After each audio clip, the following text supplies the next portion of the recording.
I think we're live. Seems like we're live.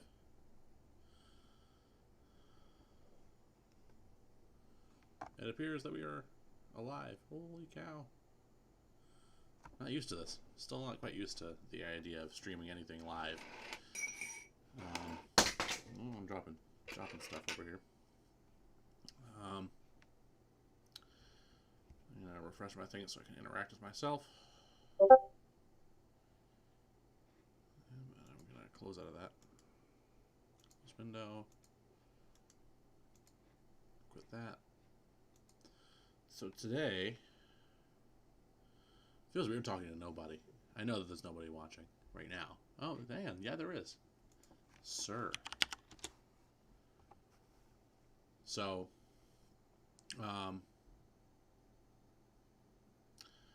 my thing right now is that I would like to compose something, and I want to start kind of from scratch. Not totally sure how that's going to look. What I have on here right now is actually something that I wrote. The musical content that I wrote for this, I wrote a extraordinarily long time ago. Best way to look at it is actually in the this bell part here. You have to be able to read sheet music to know this. Ends here, or starts here, I mean, and a lot of stepwise motion, octave leap. It feels very heroic when you hear it. It's not very fast. It's like da da da da da da da da da, and it's a lot of fun. This is something that I wrote actually back when I was in high school. This is not what I'm going to be working on today, though. We're going to work on something completely brand new. I have no idea if it's showing the new instrument dialogues. I don't think that it is. But I'm going to be using a template that I use. It's a template that I have memorized. So it's not really a template. It's more like a thing that I just use. For those who are familiar with orchestral orchestration, it is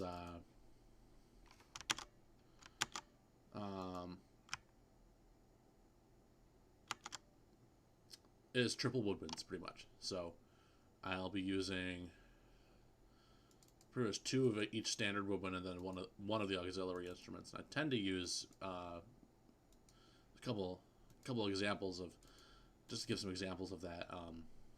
For those who might not know, if you have a flute, you can have two of them. In fact, those are where you can harmonize a lot of stuff with flutes, and there's limitations to the flute, though. There's a limit to its range, a upper and a lower limit, and if you want to go above the upper limit, you'd use a higher flute, and the standard flute has a upper limit somewhere around here, that high, which is pretty high, and a piccolo flute can go an octave higher than that. I've heard some piccolo players, they've overblown the high D above the piano, but it doesn't sound very nice because it's just so incredibly loud. I personally am not very good at writing for more than the triple woodwinds, though, so I will be doing two of each and not much more. If I have a need in the middle of writing that can't be appeased with the instruments that I have, sometimes I'll add an instrument. I do that all the time with percussion because sometimes I don't. When I'm making my template, I don't actually set up everything for percussion. I just have a bunch of blank percussion staffs, and I add the instruments in later as I need them. But I do generally try and figure out how many people I want, and depends on the size of the ensemble. And this is triple woodwinds is already kind of large, and I'm using a standard size brass section, so 4, maybe 5 players isn't out of the question for an orchestra that would have this number of people. So that assumes that anybody would play my music, which, hey, if you know somebody, let me know. And then there's a couple different limitations that I've sort of adopted over the years for myself, and maybe I shouldn't adopt these limitations, honestly. Maybe that's part of my issue. But I like to think of who has a harp player versus who has a piano player, that sort of thing. Because you can do a lot of, at least with the stuff that I write, a lot of the stuff can be kind of translated between the two. because I don't really do a lot of writing specifically for the sound of a harp. I use it to like double melodies or double chords. I don't really do a lot of virtuosic harp writing that requires harp technique or harp pedaling. And so that can go right onto a piano pretty simply, and a piano player can approximate that. And I did that with my Third Symphony, which was nice. But the opposite applies too, though. Sometimes there's stuff for piano that just doesn't work.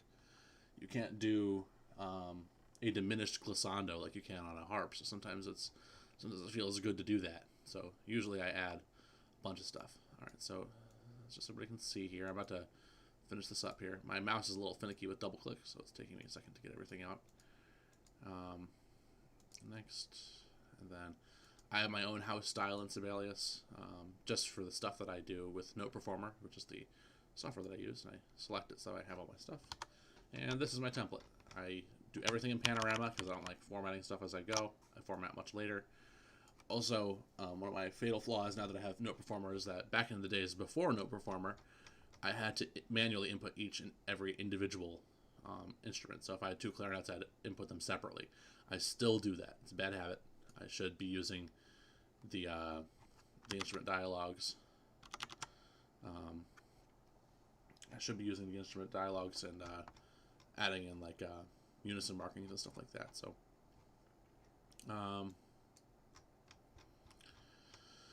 so what I'm going to work on, I'm going to take a theme that I already wrote, a basic theme, nothing too exciting.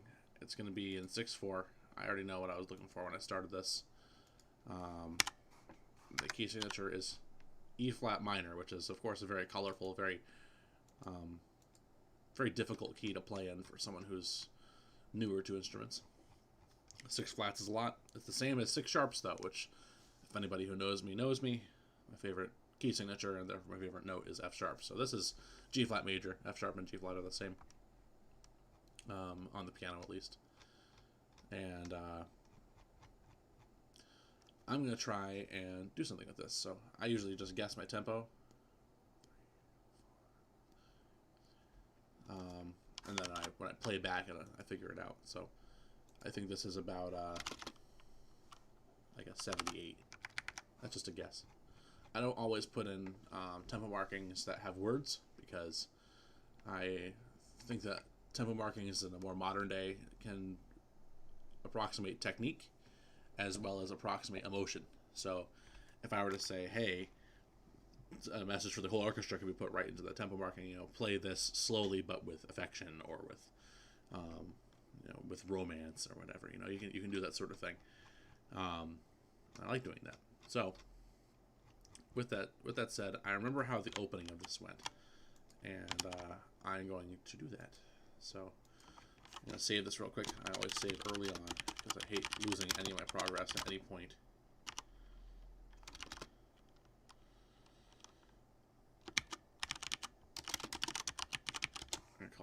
I called this an elegy back in the day. I don't know if it is an elegy. Elegy is just, like a eulogy. It's just something that you say for someone you miss or for something you miss. You can write a eulogy for the passing of time, but I'm using the musical elegy. So, another thing too, for those who watch, you'll see that I double up my strings because I learned recently in Note Performer that Divisi is actually a lot easier to do this way because you can designate the number of people to each part using a MIDI message technique marking, which you automatically hide. So we'll do that. So I'm gonna play a little bit of this on piano. For anyone, I don't know if it's audible. No, I don't want that. I don't want input devices. I actually don't use my I don't use input devices a lot in Sibelius anymore. I used to, but I'll sound kind of like this. If I can get my pedal to work. I tend to twist my pedal around in all sort of weird positions because it's not anchored to the floor. So.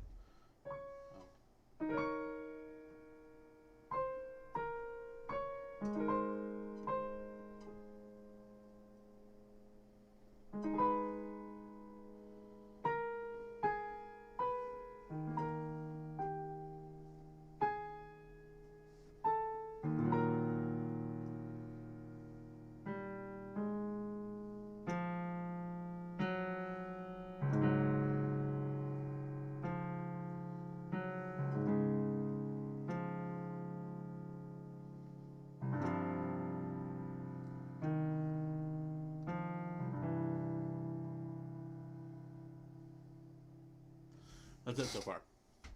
That's literally all I've written of this. I've written nothing else. So we're going to find out what I do with that. So I'm going to put the melody in the first violins. It's actually really loud. I don't know if I want that. Let me reset the mixer real quick. Reset mixer. It might just be too loud, which isn't out of the question. I'll turn down my actual volume, which shouldn't affect the stream volume.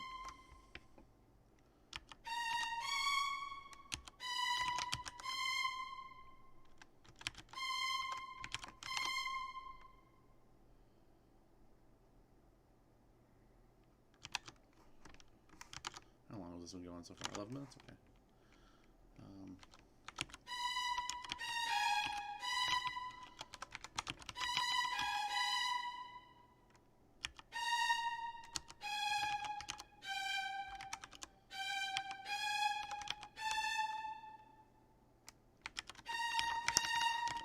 So I'm going to do that.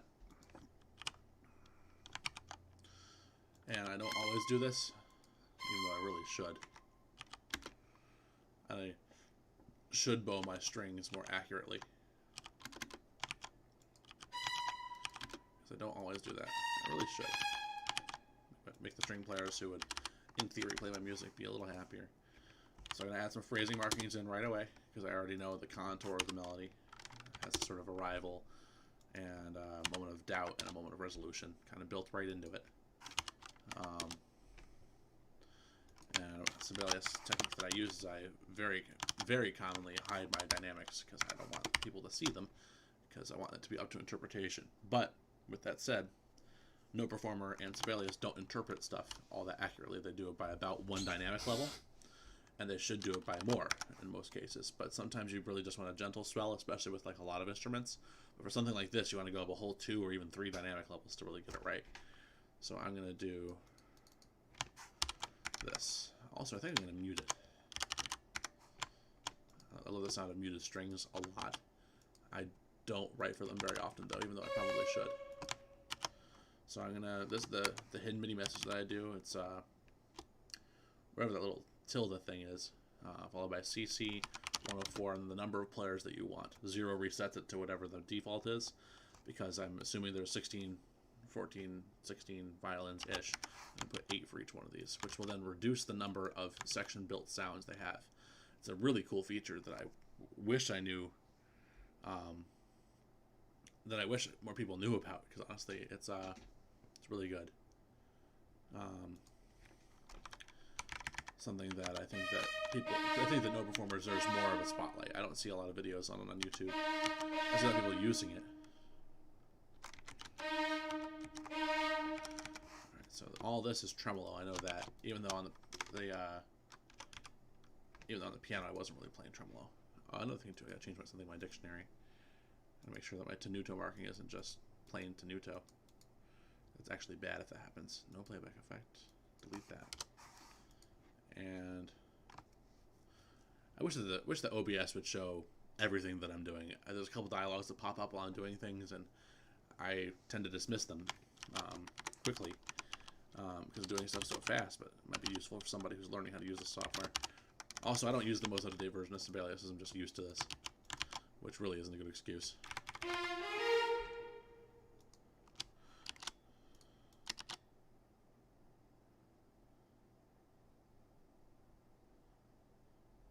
And there's that. I think this will probably do. So this is what it would sound like. I will probably keep... because I want the melody to be brought out, I will probably just keep the phrasing markings in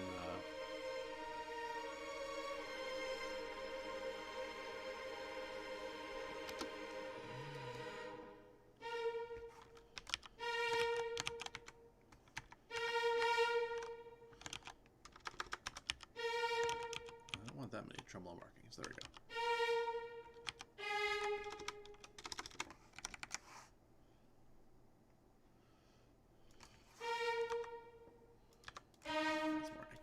There we go. Sometimes you gotta consolidate stuff down so there's not so much ink on the page.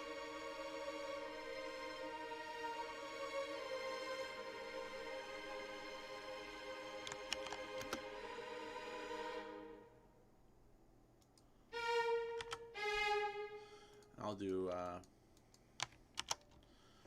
2 violas, doubling the, what I guess would be called the bass line, and I'll have them do it without vibrato.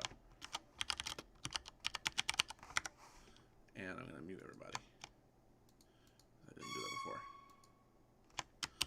Let me unhide that. There we go.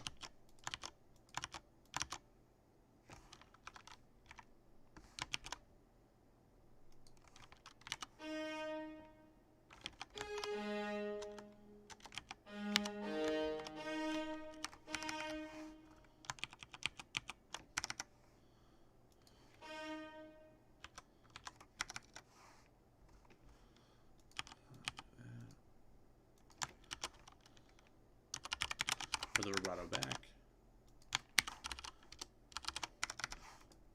This is just how it looks when I'm doing this stuff. Let's see how this sounds.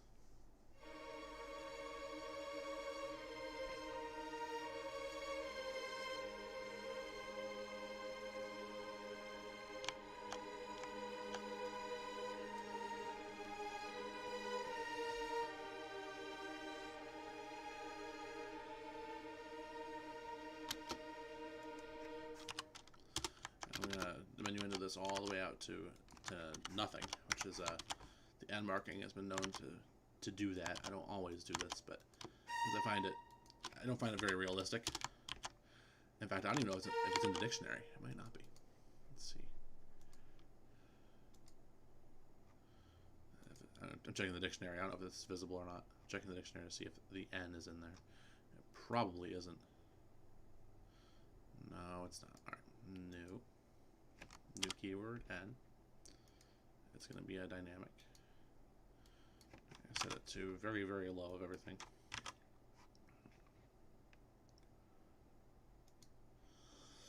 Excuse me. So let's see how this sounds. Now that I've added in the, fast forward a bit, added in the N to see how it tapers.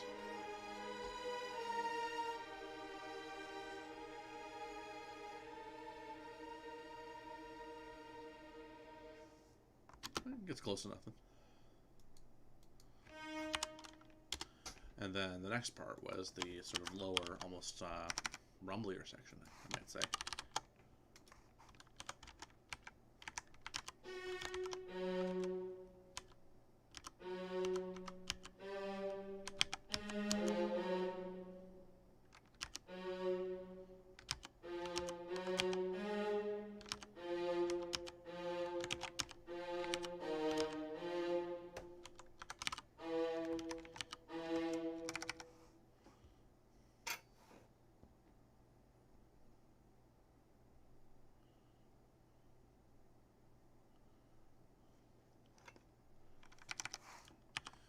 These all single bows for the measure.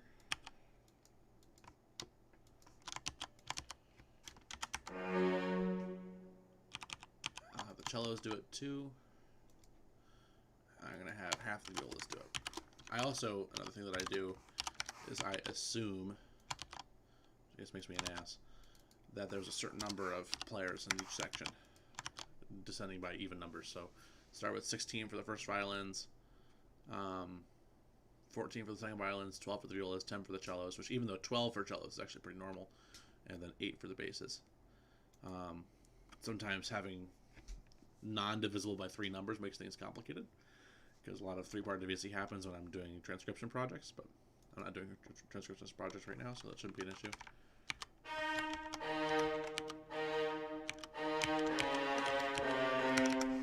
And that's that.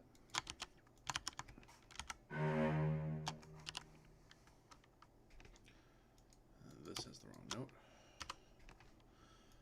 And then the bass will have everything down the octave pretty much. It's mostly strings right now, but I think I'm gonna wind up adding a couple other things. So I'm gonna have this be super quiet. Actually, you know what? I'm not gonna make this super quiet. I kind of get the feeling that later on in the piece, there's gonna be a moment where I want this even quieter. Something about dynamic contrast and planning out your pieces in advance, which I really don't have a plan for this. I just kind of hope that it happens. But we'll see. So let me put the mute on for everybody.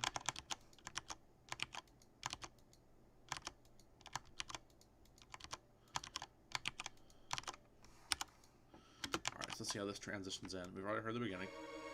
I'll spare everybody the...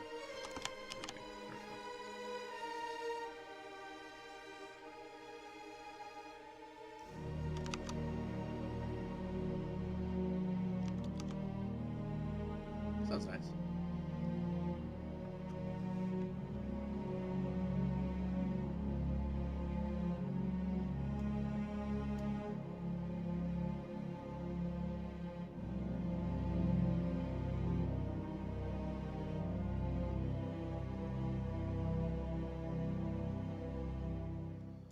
Also, was like an ending right there. That's already... I named this stream.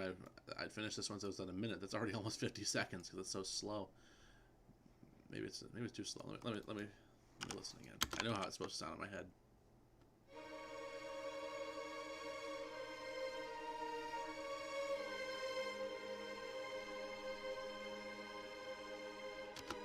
Maybe a little faster, just a little bit. The slower your stuff goes, the less likely there is to be change. It's a little faster. I can feel it now. It feels a little more moving. So now the real test is how do I orchestrate the chords and the melody. So I'm going to chunk these out. I'm going to pick the instruments that I want. I already know who I want. I want the harp. I'm going to want a bass drum to do a rumbling effect. The tuba, well, the low brass in general.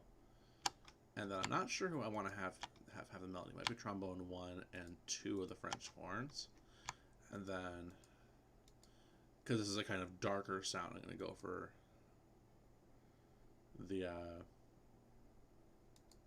lower sounds of different instruments. So I'm going to focus on these. I don't always do this. This just helps to improve the workflow.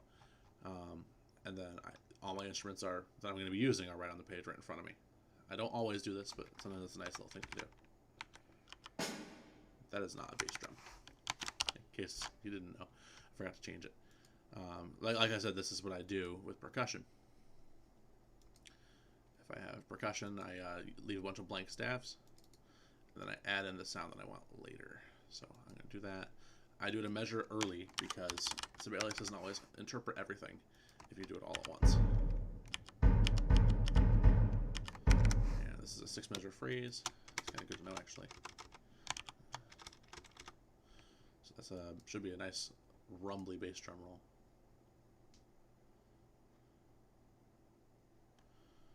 And I wonder if I should phrase this.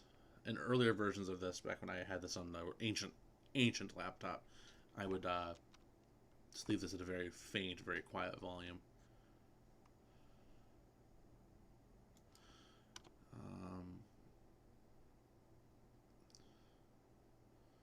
Actually, yeah, I think what I'll do, I'll make it kind of surprising, kind of a gentle push forward. So I'll make this mezzo piano. I'll make all the pianissimos mezzo pianos, and then make all the melody lines the pianos mezzo fortes, and then subito. This actually could be a way how to do. Maybe that's exactly what I was talking about when I said that there might be a spot where I want this quieter. That could be it right there. It could just be as simple as that. And I know that percussion can be overpowering, especially in smaller settings like this, so I'm not even going to swell it up nearly as much. I'm going to do it this way, and then I'll put it... I think that's how you spell it in Italian. So here's this. Do I even need the brass this early? I probably don't. That's the thing, is I could probably get away with just... I really like the round sound of a tuba, though, especially when I'm doing bass stuff. So let me see how it sounds with just the contrabassoon, the bassoon. Is it low enough? No, it doesn't.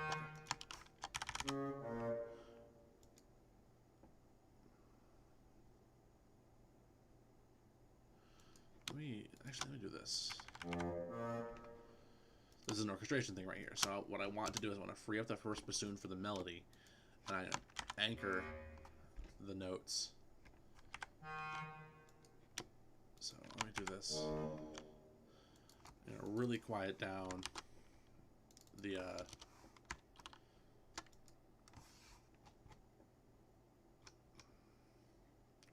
contra bassoon because it has a really rumbly noise. A good contra bassoon player, good contra player always blends in really well, but I feel like this is gonna be a little sticking out a little like a sore thumb in a way. So I'm gonna do this.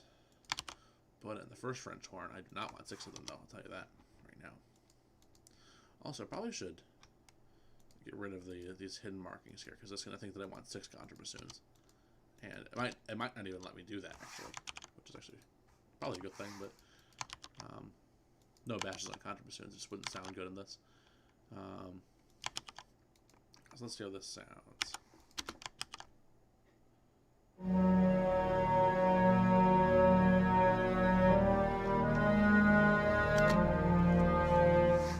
Argue that's too much clarinet. Because there's 6 of them, that's why.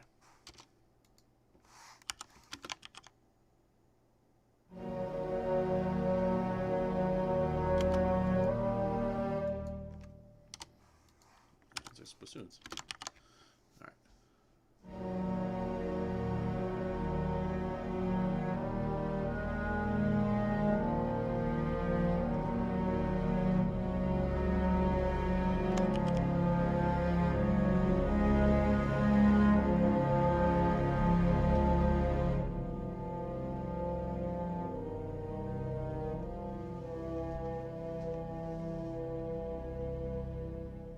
Sounds really good. I didn't even use all the instruments. It actually got the effect that I wanted. So I'll do that. And then I feel like it needs more movement. I could do a couple different things to make it sort of undulate. I could make the this. I've seen this in actually, it's gonna be a rhythmic motif almost. Let's do that. I think that's what I'll do.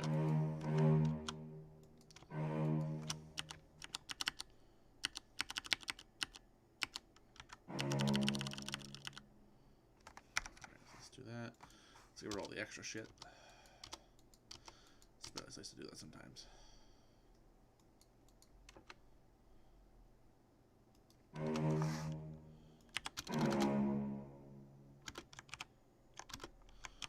And I know how strings work. I'm going to try and make this all a single bow that ends just at the measure.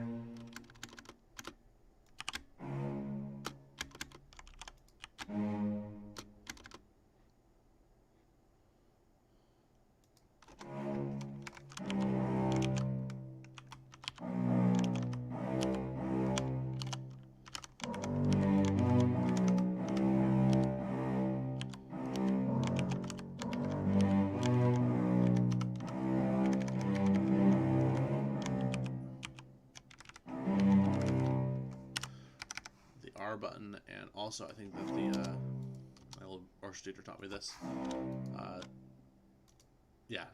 Double clicking, not double clicking, doing both clicks at the same time, left and right, really helps with doing this sort of copying and pasting stuff. Yeah, I know. Told me that I can't copy and paste over with tuplets, which I know.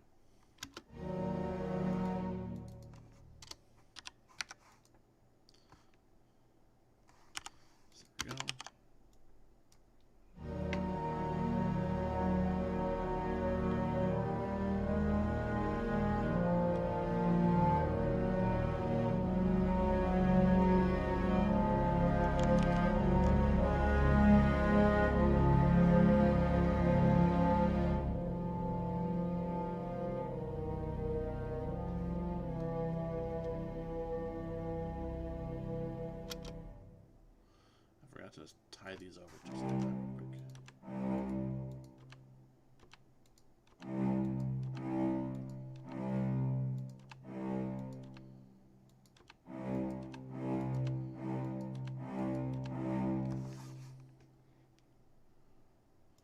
And I think I'm going to taper this off because I don't actually want it.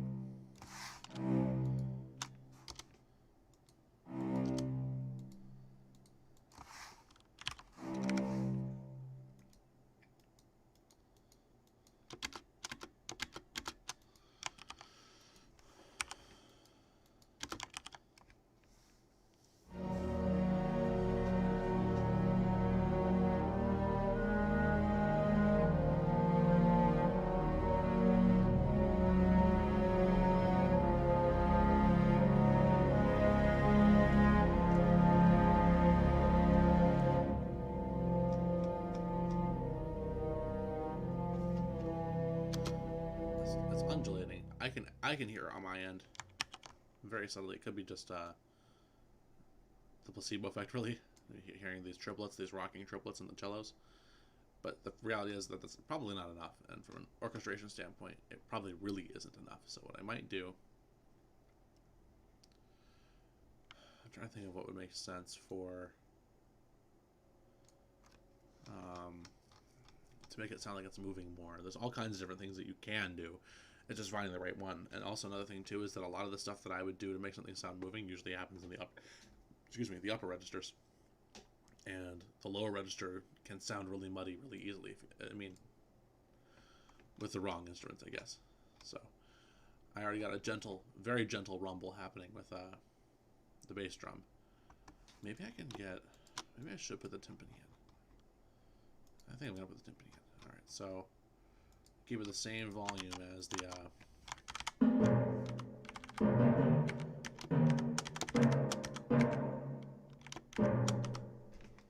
do this, and timpani can change tuning on the fly with this.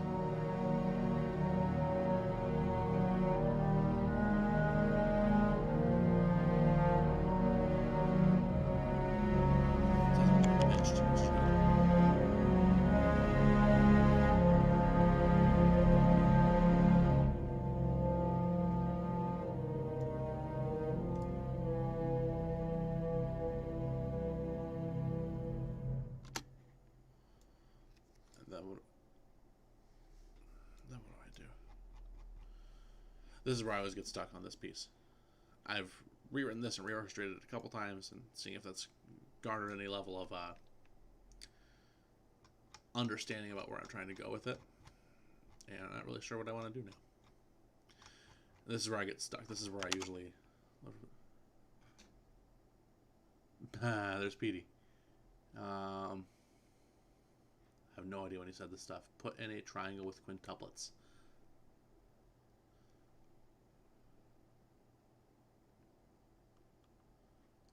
The last chord and that go to a half step on all notes. I mean, it's already going down stepwise, so maybe because it's not out of the question.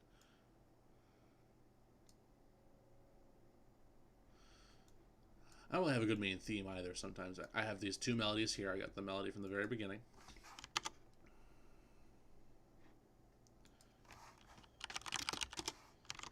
And I don't know, I'm just kind of... Where do I go? The next, so Petey, so the next chord, where next chord after this.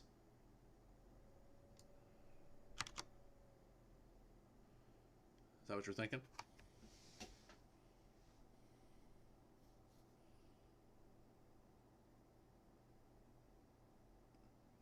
I am very curious. Because I could go down stepwise. Right now, it just settled on C major in the middle of E flat minor, which is actually pretty far off. All right, that's what you're thinking? Okay, I'm going to do that. So, well, stepwise...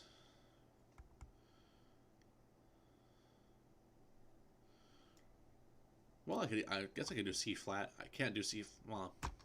I'll break the rules. I'll do C flat in the basses, even though they technically can't play that low. That's such a rumble.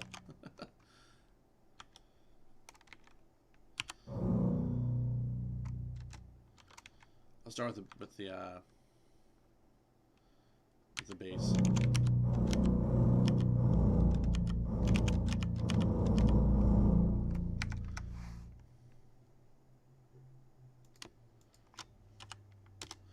Be a little dramatic with it. This is just me contouring something in my head. Embrace the curiosity. You are right, my main mang. So what I'm gonna do here, I'm gonna swell up to, I don't know, let's do mezzo piano. We'll diminuendo down to, that would be piano in this case, and I'll crescendo up over those two measures to forte. And then I'm going to tentatively put in a repeat just for the effect. I know repeats are terrible. Like, don't do that. The brown note.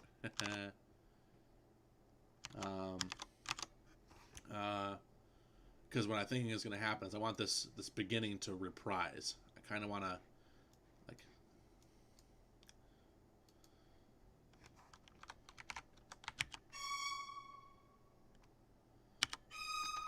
and then have it just go back down into it.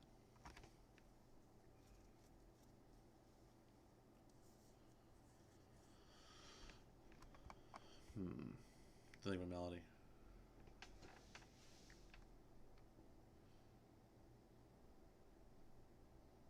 Oh, I know what I can do. Okay, so suspension.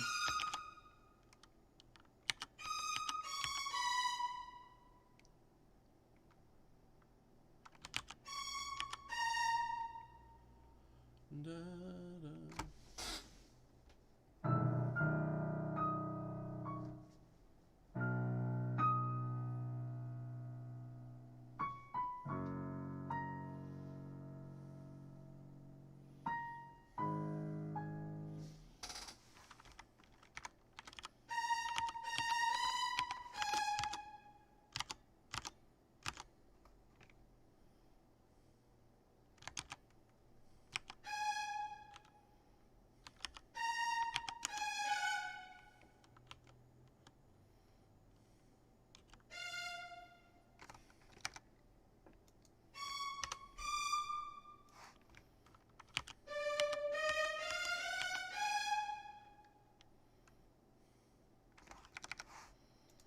So I'm going to change the notes here, change my bass line.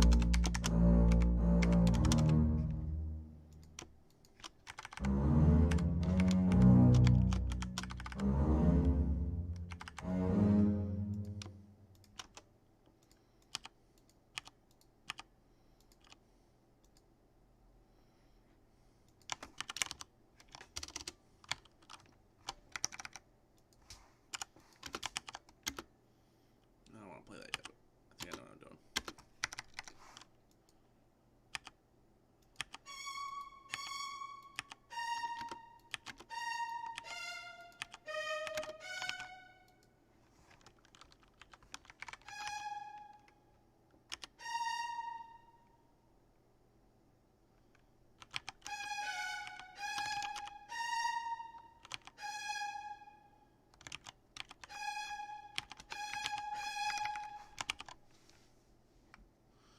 I'm going to move all this down. I think this is my tentative melody. Let me just hear it by itself for a second just so I can understand it. It's quiet.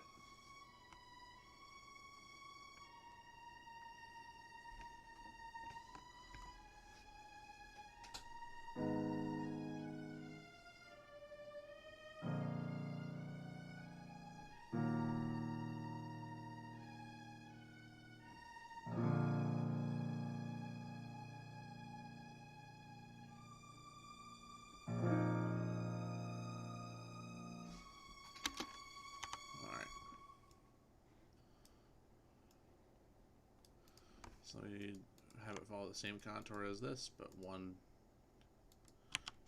level up, except for the last one.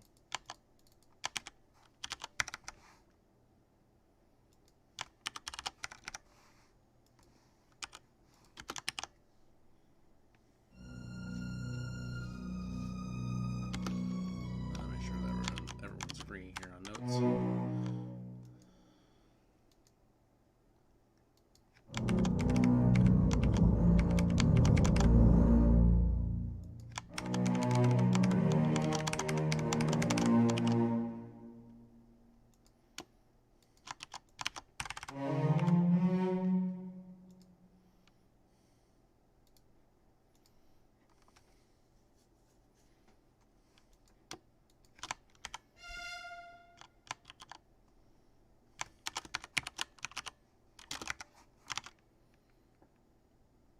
A few more passing tones. On the 8th note level, or do you mean on the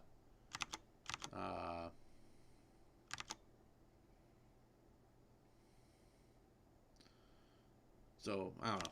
Let's see. Let's see if I add more in. It's very stepwise right now.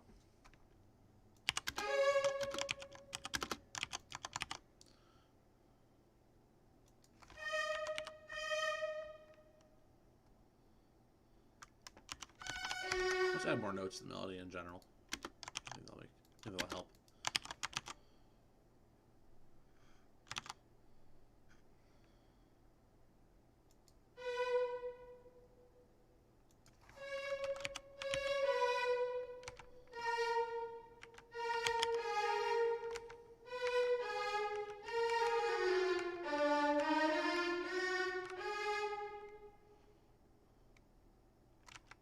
Like that the way it is.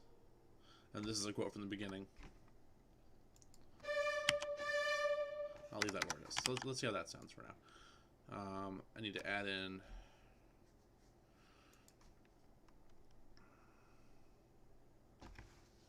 I'm going to do...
See what this sounds for now.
Text, sorry. Actually sounds really good so far.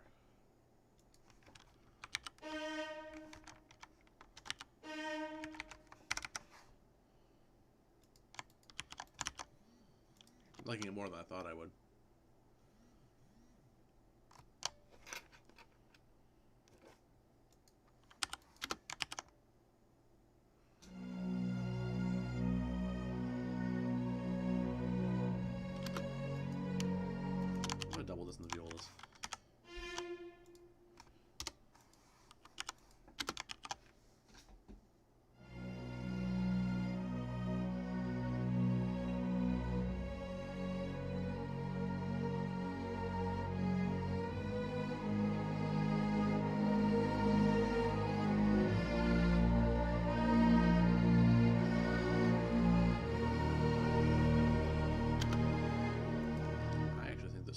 here as a C flat whatever chord.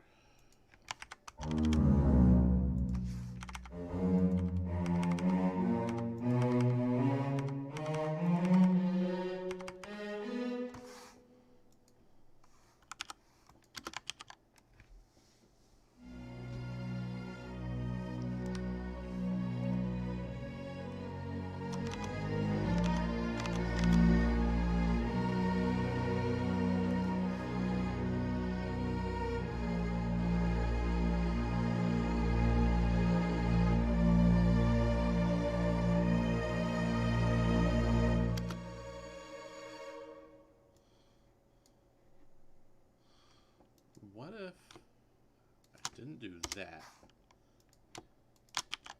This is part of the process, I guess.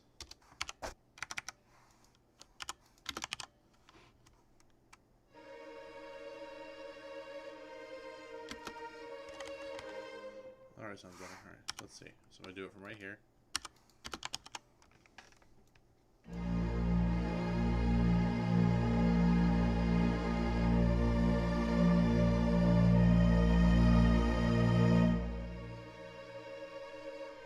I like that effect.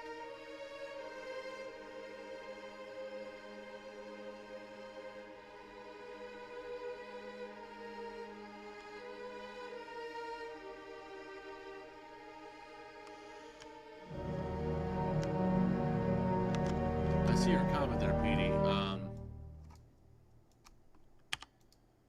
I'm trying to understand what you're trying to tell me. So, there are measure numbers. You said beat 5 of which one?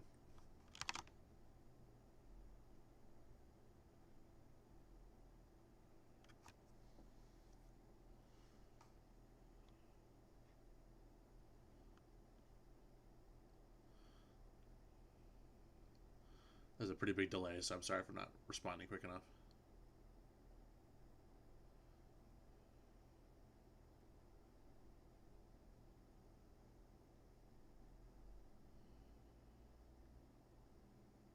I don't know if you can see the measure numbers where you are. Where that melody comes in as measure 11.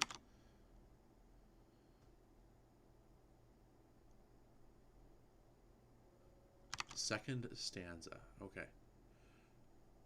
Oh, so you're saying like the ascending part, slow it down, kind of pause it for just a split second. Though I had to pull that off weird in Sibelius, but it's possible.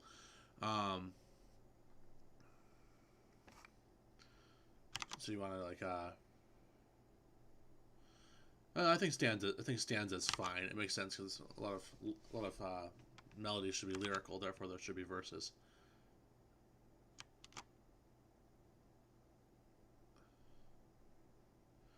So you're saying this part where I'm trying to see what you're saying to interrupt it, because if this is 11, 12, 13, 14, 15, 16, 17.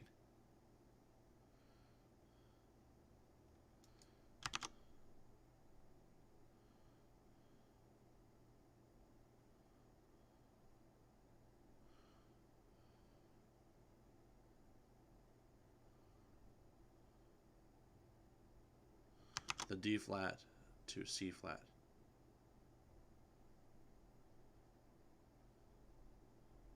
Right in the beginning?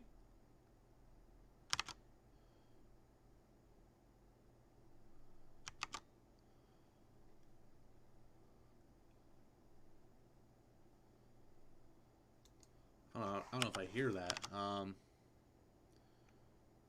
Between 11 and 12. Okay, all right. So right in the beginning. So we'll, because I know how this thing reacts, I'm gonna do it a little early. I'll try. I don't know if I'm gonna like that though. I thought you meant when it arrives in the C flat major cadence right here, which that kind of made sense to me. But I don't know. We'll see. So in order for me to make it do that, I have to put a fermata on a note. Open up the playback dialog, enable the fermata button, extend it by 1%, and then add a gap. I'm going to add a gap of like 30% of whatever the duration of the note is. And let's see how that sounds.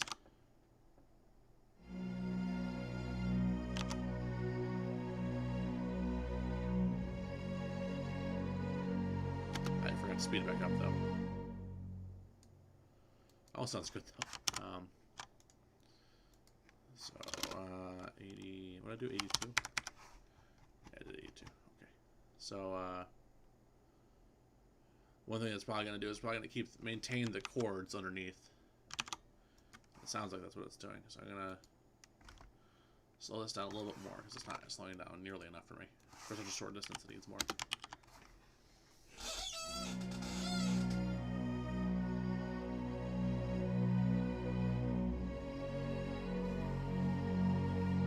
Like that.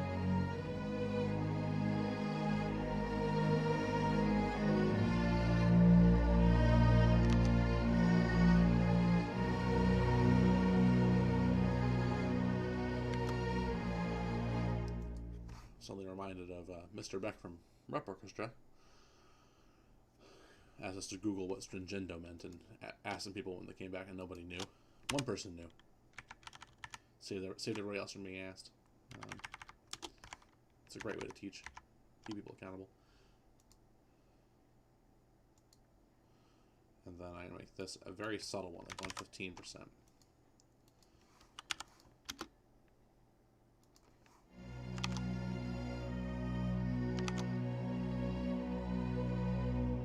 Maybe a longer fermata. Maybe a little longer then. I'll make it 125, so it's about a 16th note longer at the slow tempo.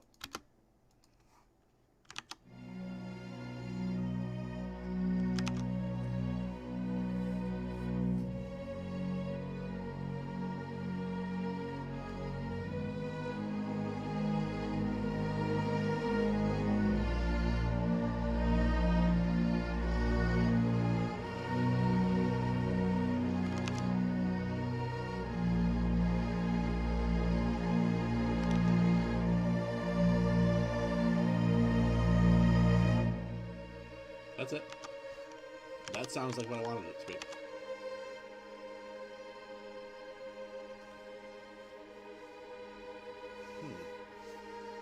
Let's listen to it with the repeat again. Oh. I already did the repeat. I just want to see how it transitions into the new section.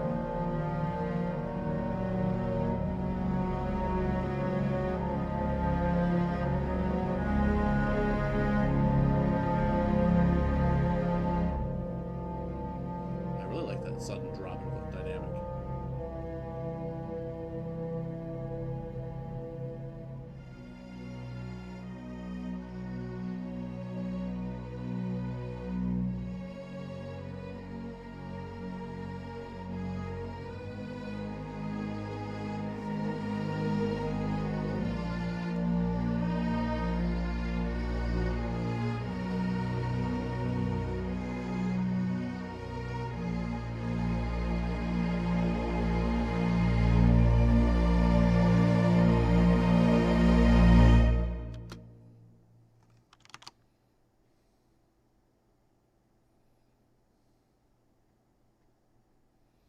To see if we can get into, I don't know what meter this is for that part. That is actually a good point, making it very open.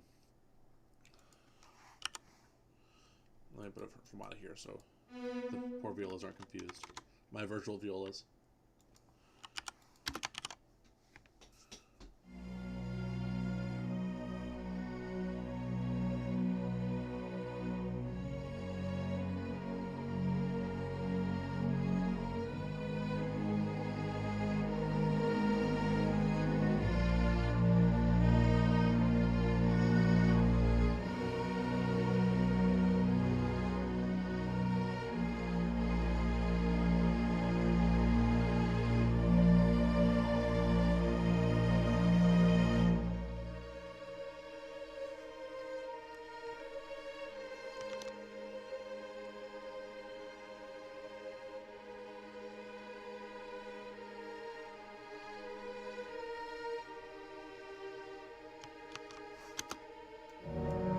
Melody.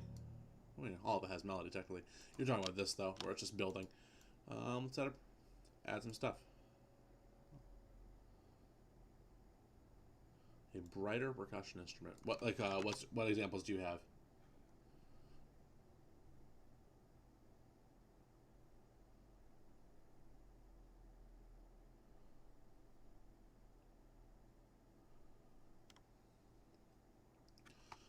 I'm inclined to say brighter. I'm going all the way to the end. Would be like Celesta or Glockenspiel, but even xylophone. But like I feel like that's a little too on the nose. Something more subtle, maybe.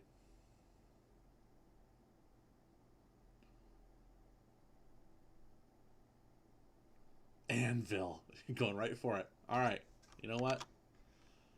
We won't do an anvil, but I will do something that'll approximate it. I don't even know if I have an anvil sound actually. I mean, I have an anvil like instrument, but I don't know if it actually will make a noise. It might. Who knows? We'll do.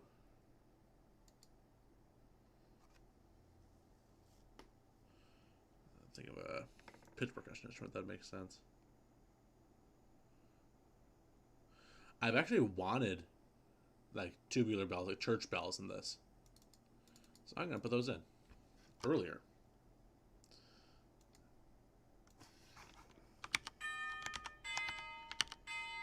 This will be really on the nose. I don't know if it goes low enough. I hope so.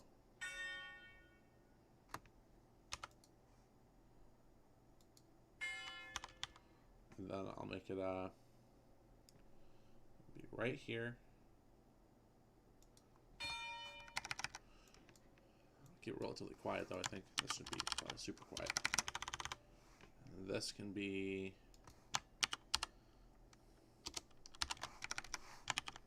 We can mess up piano. This thing really... This patch really punctures, if I remember right. Pierces the ears a little bit.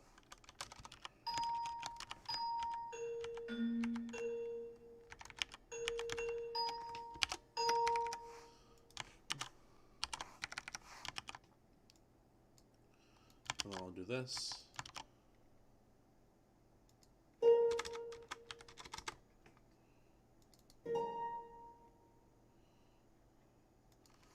So let's work right here.